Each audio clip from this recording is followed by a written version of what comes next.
Иргэн Монгол хүүг цагдаа орох 461-р ангид үлээ авах үед 2021 оны 10 дугаар сарын 4-өөс 5 жил чигшин болсон асуудлыг цагдаагийн байгууллага эрг хүртгэлтэй эрг үүсгэн шалгаж байгаа. За тухайн өдөр болсон үйл явдал бол ерөөсөө 2 минутын хугацаанд л үргэлжилсэн асуудал байна. Иргэн Монгол хүүг шүүгчийн зөвшөөрлгүйгээр 48 цагаар саатуулахаар цагдаа орох 461-р ангийн нэвтрэх хэсэг буюу шалган нэвтрүүлэх байранд цагдаагийн албаагчид хүргэж ирсэн. За энэ хүргэж ирэхдээ Иргэн Монгол хүүг шүүгчийн зөвшөөрлгүйгээр 48 цагаар баривчлах шийдвэр гарсан. За энэ шийдвэрийг араас өөр мөрдөгч машинтай аваад ирж байгаа.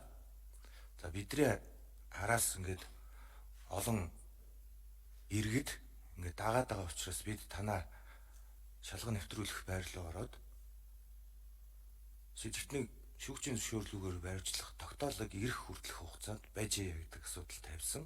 Яг энэний дагуу орж ирээд байж хахад 1 минут 30 секундын дараа Иргэн Од2 болон Монгол хүүгийн өмгөөлөгч түүнийг дагалдаж яваад 7-8 иргэн шалган нэвтрүүлэх байранд орж ирж тогтоолгүйгээр хүн хорих гэж байна.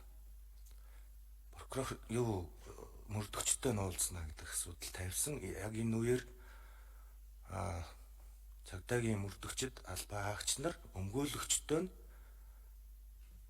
процессын үйл ажиллагааны талаар танилцуулаад тайлбарлаад зогсож байхад Иргэн Од2 Монгол хүүг хүчээр тэврээд шалган нэвтрүүлэх байрнаас аваад гарсан ийм л асуудал болж байгаа. Яг энэ үед бол